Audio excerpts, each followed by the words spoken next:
180 Elevate is a social networking platform to connect, grow, and give with world-class experts and influencers to dig deeper into an area of life, which is an element to uplift our perspectives and humanity.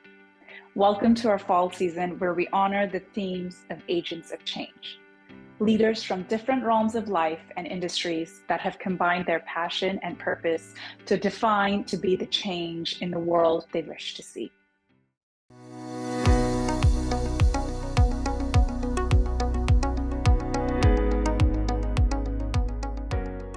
In today's episode, we bring to you Dr. Robert Cialdini, Master of Influence and Persuasion, New York Times bestseller.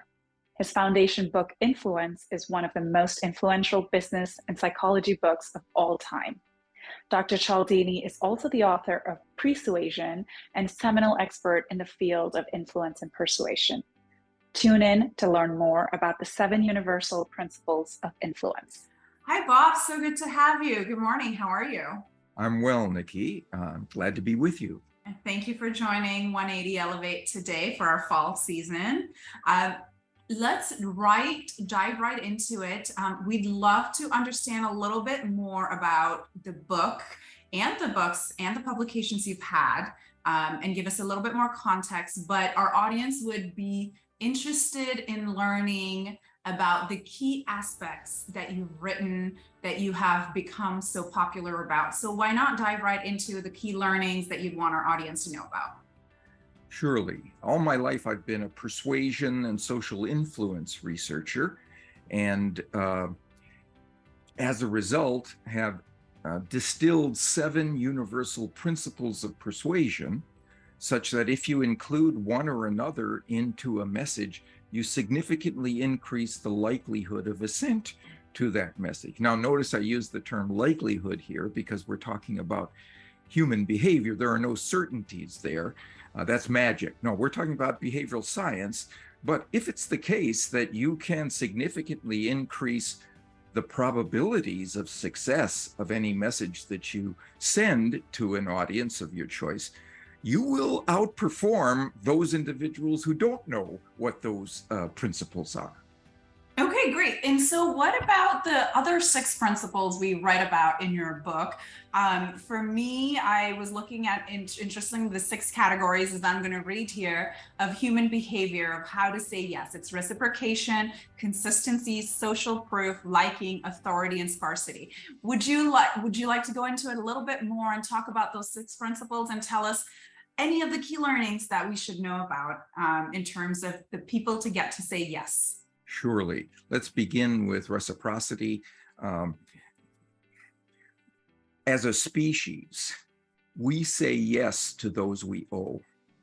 People feel the need to give back to us if we have first given. And that's an important strategic choice. We go first. We give benefits, we give advantages, we give helpful information, and people want to say yes to us when we have a request or proposal or recommendation that we would make to them. So that's the principle of reciprocity. Here's a small little example of that in a candy shop, where people who came into the shop were given a piece of chocolate by the manager before they went to the counter. They became 42% more likely to buy candy. And it wasn't that they bought more chocolate, that they liked the chocolate. No, it wasn't what they had received. It was that they had received. So that's one powerful principle of influence. We go first, and people are more likely to say yes to us as a consequence. A second principle is the principle of liking. There's no surprise there that people prefer to say yes to those they like, but there are 2 small things we can do to increase the sense of rapport that people have with us before we make our request for change in our direction. So for example, one is if we can identify genuine commonalities that exist between us, similarities, and they feel more connected with us, they're more likely to like us and then more likely to say yes. The other small thing we can do is to identify praiseworthy features of them, commendable or admirable aspects of them that we can raise to the surface. People In the first case, people like those who are like them. That's the similarity, comparability component. The other one is compliments. People like those who do like them and say so. So often we fail to praise people. We leave those commendable comments in our minds rather than bringing them to the consciousness of the people we're with, who then, if they receive an honest compliment, like us more and want to do business with us. A new principle of influence that we've uncovered is the principle of unity, the idea that it's not just being similar to others that will cause them to want to say yes to us. It's being in the same social, having the same social identity as other people, a similar sense of belonging to the same categories, people who are not just saying to themselves, oh, Nikki is like us. They're saying to themselves, oh, Nikki is one of us. Nikki, if you can get people to see you as of them, all defenses come down to your requests or persuasion, because they know that you have their interests at heart as one of them. A small example was a study that was done on a university campus where researchers had a young woman dressed like a college student. All the similarity was there, dressed like a college student, same age as a college student, and so on, asking her to request donations to a good cause, was the United Way. And she was getting some results because of similarity. But if she added one sentence to her request for donations, she increased donations by 450%. So what was this sentence? It was a unifying sentence. It said, I'm a student here too. And now people gave much more freely to one of them. All right. So that's the unity principle. Next principle is the principle of authority. People say yes to those who can show them that their idea or product or service or message is aligned with what the opinions of genuine authorities are on this topic, right? So our task is to go into the information environment, find examples of genuine, credible authorities that everybody recognizes as an authority, who have said something that is aligned with what we are suggesting, and bring that testimonial to the top of our message before we even send the message, so that everything we say is infused now with the credibility of a genuine authority. Another principle is the principle of social proof. When we are uncertain about what to do in a situation, we don't look inside ourselves, we look outside. One place we look, we've already suggested, is to genuine authorities, who are the experts on the topic. The other place we look is to our peers. What are the people around me like me doing in this situation, right? If we give them evidence that a lot of others have said yes to us or are saying yes to us at this particular moment, we become significantly more successful. Another principle is the principle of scarcity. People want more of what they can have less of, right?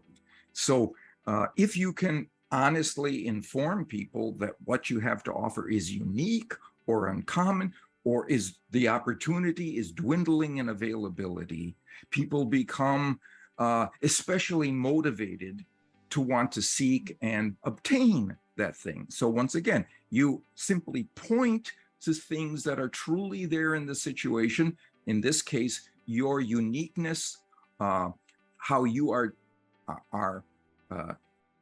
different from others because you have something in combination that nobody else can provide. People really want to seize those opportunities. And then finally, this principle of commitment and consistency. People want to be consistent with what they have already committed themselves to. So if you can identify existing values or positions or statements that individuals have made that are aligned with your proposal. Bring those to the surface, to consciousness, before you send your proposal, so that you can say, you know what, I'm so glad that you believe in diversity or transparency or employee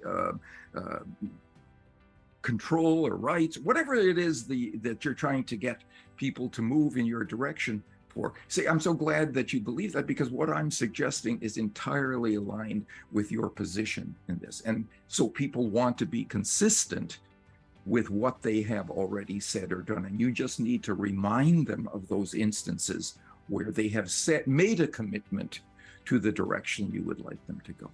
And these are the essential rules of engagement almost, right? So you're keying them as principles, which they certainly are. I would classify them as the rules of the modern world, how to live in the modern world, how to be successful in the modern world. Some folks term it as soft science of human interaction. I would term it as almost the essential science of human interaction of our culture. And it's not just work related. It's not how to interact professionally to get something. I think it's also your personal mottos, your personal mantras. How do you see it translate into technical subject matter expertise, right? Whether it's in the work space, whether it is marketing, it is sales, design. Seems to be that all of these learnings and principles you have crafted or come up with can also be successfully deployed in the professional workspace. So what advice would you have for young professionals who are particular subject matter experts in how they can navigate the complexities of the professional world by using these mantras or principles? Let's take a couple of examples that we've already talked about. Authority. If you have an idea that you would like to move up the hierarchy in your organization as a technical professional, but you have to get a buy-in from colleagues and superiors and so on, show them testimonials, or show them examples of highly recognized and credentialed authorities, experts on the topic, who agree with your position, right? And then launch. The same thing with social proof. If you can show them that a lot of organizations, a lot of other departments inside your organization are adopting this, right? Then begin your presentation. Well, you've got the power of social proof in your working in your behalf. The other is to get these people, now this is the principle of unity, get these folks that you need on your side to see themselves as partners with you on the topic. And there's a very small wording change you can use to accomplish that. Let's say you have this initiative, you've got this idea, you've got this package that you would like to move forward with, and you need the buy-in of your colleagues or even your immediate superior. How do you get that? Well, what we typically do is to give those folks a summary or an outline or a blueprint of our idea and say, can I get your opinion on this? That's very important to get that buy-in. The mistake is to use the word opinion. When you ask for opinion, you get a critic. You get somebody who steps back from you and goes inside themselves, detaches from you, actually, separates from you, and introspects about the pros and cons and the various critiques that they could come to. If instead you change one word and you ask for their advice, you get a partner. You get someone who is working together with you on this topic. And the research is very clear. If you change out the word advice to partner, you get greater favorability to your idea and better input because they see that they are of you. They're one of you. You're working to, you made them a partner rather than a critic in the process. And the research shows that if you use the word advice, it is superior to the word opinion.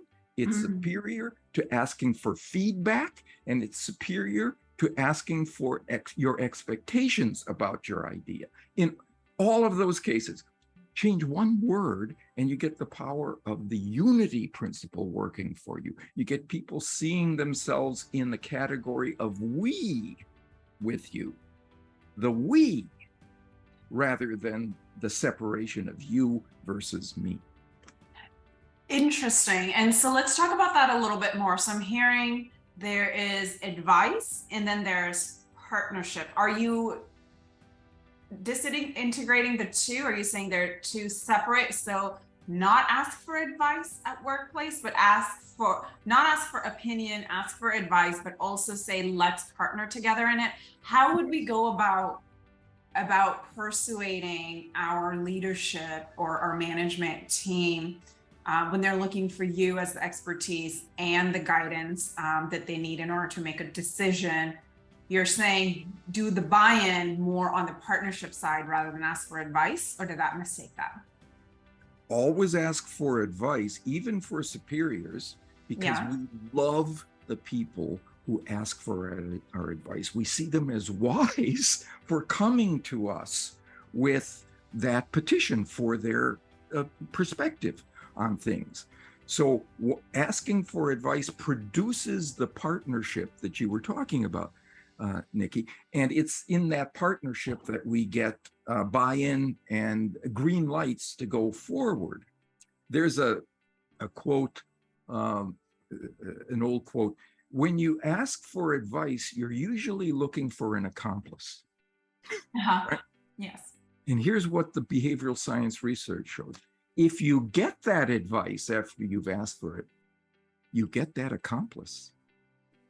What do you think about the concept of resilience nowadays? That buzzword is strong. It's common, and it's almost not just on the personal front, but very important on the professional front too, whether it's mental resilience, emotional resilience. I'm almost thinking, based on your principles, how does one tie in building emotional resilience, and let's not, physical, I think is a little bit different, but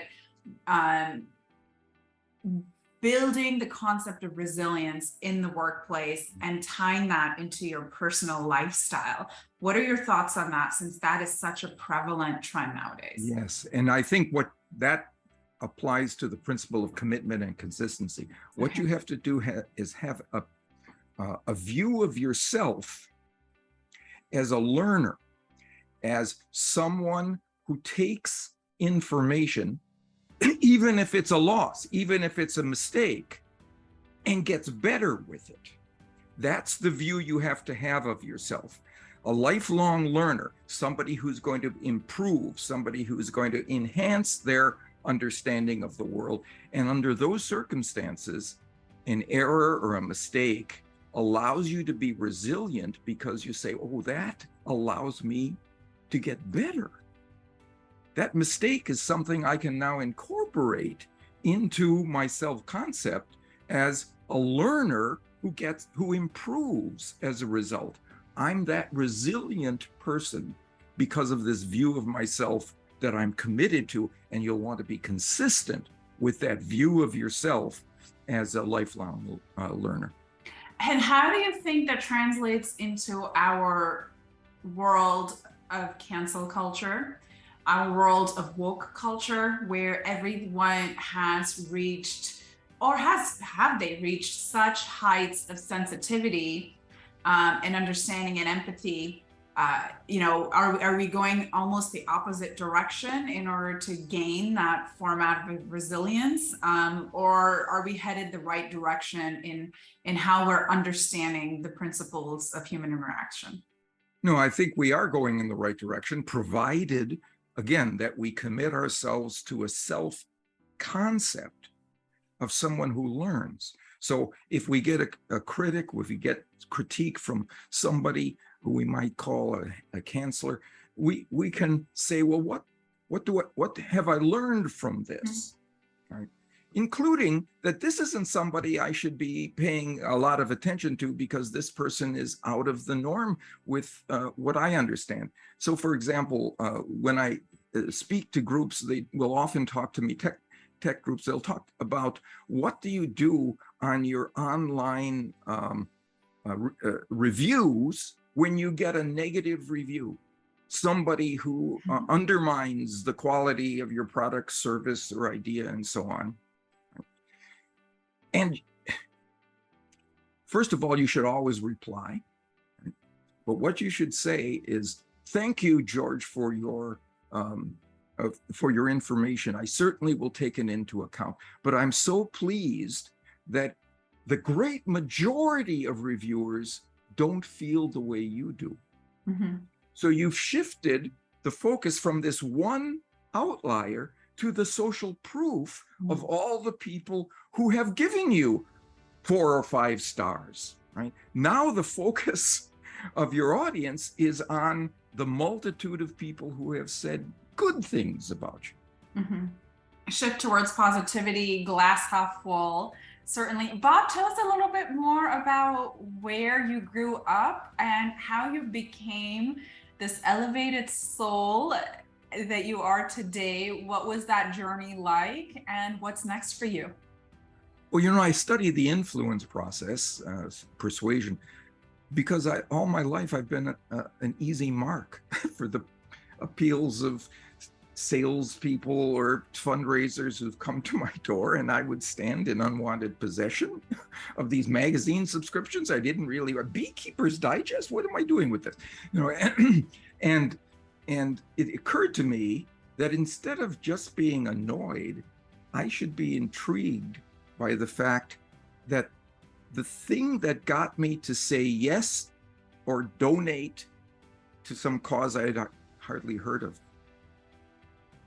was not the features of the thing. It was the way the features were presented to me psychologically. The way these offers, these opportunities were presented to me in ways that engaged psychological triggers in me that got me to say yes. Right?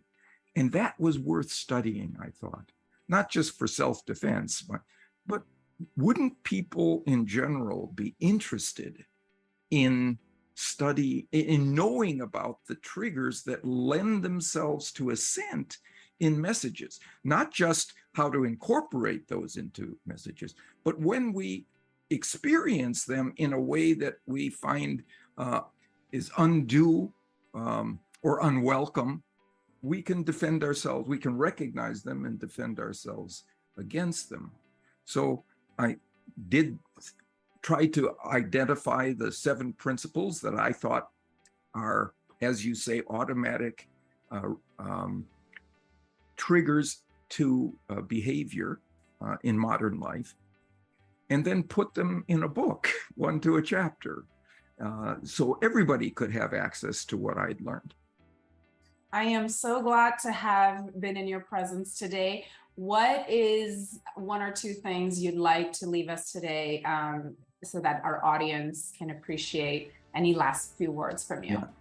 The first is the ethics of the process, right? We've got dynamite, but that doesn't mean we're entitled to use it with these principles of influence.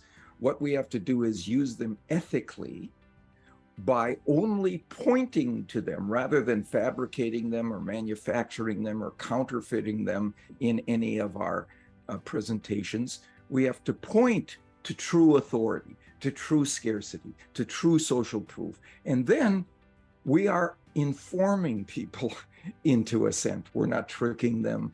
We're not deceiving them. So the ethics of the process is crucial to the long-term building of relationships with the people that we we want to interact with. Bob, thank you for joining us today. It was a pleasure chatting with you. Thank you for all your wonderful insights. I enjoyed it, Nikki.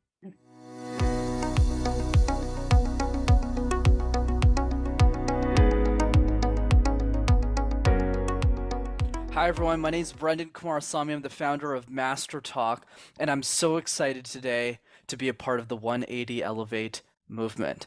In today's presentation, I'll be covering 3 daily public speaking exercises that you can apply in your life on a daily basis. Mindset around communication is the most important part. Think about this. How would your life change if you're an exceptional communicator? When we apply that positive mindset and that lens to how we speak, we're more gravitated towards having the motivation to even be a great speaker in the first place. So with that said, let's jump into the 3 tips.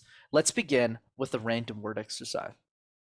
The best way to speak, team, is to speak, which means you need to force yourself to talk every day if you want to be a great communicator. That's why I invented the random word exercise. All you have to do is pick a word like light bulb, like ice cream sundae, like ceiling, and create random presentations out of thin air. And if you do that every single day, you'll be a lot better at speaking. And there's 2 reasons why this is effective. Number 1, it helps you deal with uncertainty. Let's face it, life is uncertainty. Because think of small talk. When you enter a conversation with someone, you actually don't really know how it's going to go because you just met them and you don't know what questions they're going to ask or what mood they're in. If you can talk about avocados for 30 seconds, you could talk about anything for 30 seconds, which brings me to reason number 2 of why the random word exercise is so powerful. Because if you could make sense out of nonsense, you could make sense out of anything. Let me demonstrate with headphones for 30 seconds. We use headphones to cancel out all the noise in our society. We use it to entertain ourselves when we're on a walk, to focus on a podcast when we're in an airplane and we're trying to get work done, to the way that we listen to our favorite artist. So I encourage all of you to not take these headphones for granted, because they allow you to enjoy a lifestyle that even people 100 years ago or even 50 years ago couldn't or didn't have the luxury of affording. That's just an example. Random word exercise, do it 5 times a day until you're the best at it. It removes all anxiety. It's super easy to practice. And if you can do that when it comes to your industry expertise, that'll be very easy. Let's move on to number 2, the question drill. We get asked questions all the time in our life, but most of us, whether it's at work, whether it's at school, whether it's on a podcast, we're reactive to those questions and we're not proactive about them. Let me give you an example. When I started doing podcast interviews a few years ago, and many people would interview me, I wasn't that great. I remember I got asked the funniest question in the world when I started getting interviewed. And the guy looked at me and he said, "Brendan, where does the fear of communication come from?" And I looked at the guy and I said, Los Angeles, San Diego, London. So I wasn't really sure. I was being reactive to those questions rather than proactive about them. So what did I do? Every single day, team, for 5 minutes, I answered one question that I thought the world would ask me about my expertise until I had an answer for everything. So I encourage all of you, every single day for 5 minutes, write down or get one question that you can answer. And if you do that for a year, you'll have answered 365 questions and you'll be unstoppable. So here are the 3 steps. Make a list of questions. You can get this either from your audience, key clients, stakeholders around you, or yourself. Brainstorm the answers together as a team. You don't have to do this in a silo. You can do this with people around you. And finally, if you're someone in sales or you're delivering oral presentations at corporate clients, I also recommend making up slides, creating slides based on the answers you come up with. So if somebody asks you, "Hey, what about this?" you already have the slide prepared answering that question. Finally, number 3, mirroring. I want you to imagine the following. waking up in the morning. What's the first thing that you do when you wake up in the morning? You go to the bathroom. And as you walk into your bathroom, you look at a beautiful mirror.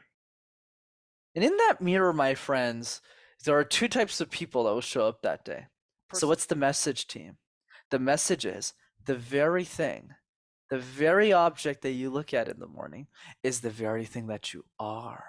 Because as speakers, as communicators, as change makers, we are mirrors. We reflect our own emotions onto the people that we speak to. So the only question left is, which emotions will you choose? Will you choose boredom like most speakers, unfortunately, or will you choose calmness, reassurance, and excitement? And I'll leave that choice to you. Last question. How would your life change if you were an exceptional communicator? You know, the biggest stigma I have about this industry, about the one I'm in, which is communication, is a lot of it's tied with stress and anxiety and fear. That's not the way I approach it. I want you to dream about your communication skills. I want you to dream about a life in which you're a better speaker in it, because it'll impact every area of your life. Because it's not just about getting the next promotion at work. It's not just about growing the business. It's about the way that you show up for your children. It's about the way that we show up for others, about how we make new friends. Communication, my friends, is about leading a more fulfilling life. That's why I call it the accelerant of dreams. Doesn't matter what the dream is, communication helps you get there much faster. And I encourage you to find that benefit, whether it's more time, more efficiency, less stress, and more impact. Because if you find that vision in the same way my vision is, I believe the next Elon Musk is a 7-year-old girl who can't afford somebody like me. That's why my mission is to help the world master the art of public speaking and communication, to create a society filled of powerful change makers and leaders. I want you to find that mission, that reason that resonates with you, and dream big. Because if you do, you might change the world. Thank you so much, everyone. It was such a pleasure to be a part of this community and this movement, and I can't wait to stay connected. There's 3 ways to stay connected with me personally. One is the YouTube channel. Just go to Master Talk in one word, and you'll have access to hundreds of free videos on how to speak. You can also send me a direct DM on LinkedIn. There's my name there, and I'm more than happy to answer any questions you might have.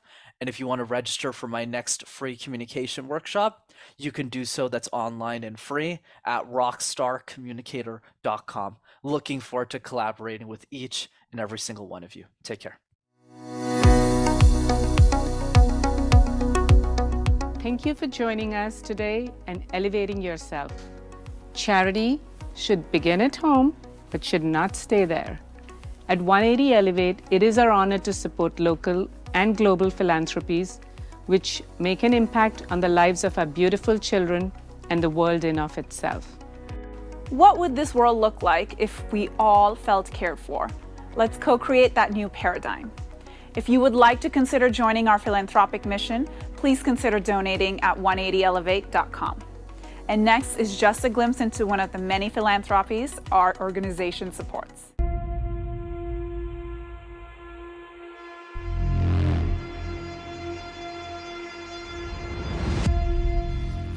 नीचे लेके जाने के बाद तो मैं पूरा lighting वगैरह था और मैं समझ नहीं पा रही थी कि ये क्या है। कौन सी तेरी एज क्या थी जब? तभी मैं 12 साल की हो गई। She got trafficked at a very young age. Yeah, so got trafficked by her aunt and her uncle.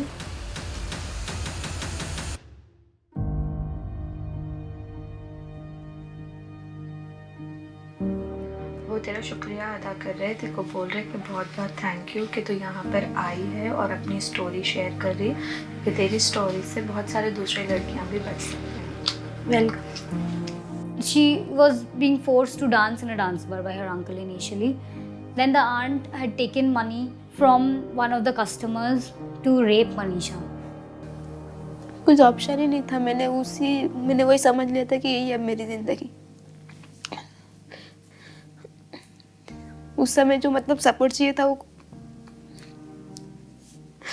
Every day think that somebody from my family will come and release me, but nobody came ever. In the sex trade, every girl has a shelf life. Until she is a teenager, her cost, her value is super high. As soon as her age deteriorates and she becomes older, she moves down the ladder, and the moment she turns 30, she's on the streets. Most of the time she's on her own. I knew in my heart that every one of these girls is bigger than any moment of exploitation, any moment of brutality that she has gone through, just like we are bigger than any moment or any obstacle that has passed in our lives. I quit my job and moved into a broken down hotel room in Asia and went undercover into trafficking networks to find these girls. We have rescued more than 100 girls from this area with close to 25 rescues altogether. तो उन्होंने भी like वैसा ही मेरे जो मैं feel कर रही थी उस समय, वो लोग ने भी वही सोच लिया था कि उनका भी वही है life. In 2013, she got rescued from one of the bar in Dombivli, and that was the time when, you know, her fate changed. And she went on from rescuing her own sister to rescuing many dozens more. And so all those girls' lives changed because of that. And all those girls have the possibility and the potential to become like Manisha has become.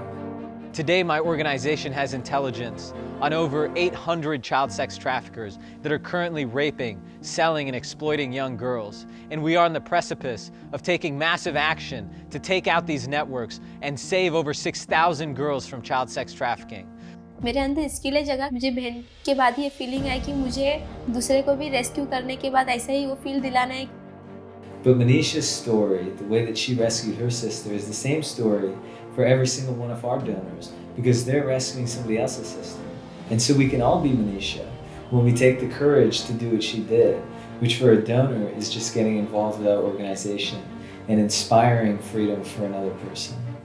मेरा सपना है मेरी भी बहन के लिए, मुझे जो बनना था मैं तो बन गई क्योंकि लोग मेरे साथ हैं. मेरा सपना अभी फ़िलहाल ये है कि मेरा 10 कंप्लीट करना है, उसके बाद जो भी आगे का ट्रेनिंग होगा सोशल वर्कर का. मेरे लिए सोशल वर्कर का मतलब ये है कि मैं किसी को मैं बचा रही हूँ, क्योंकि मुझ जैसा भी लाइफ कोई जी रहा है. I want help other people, other girls.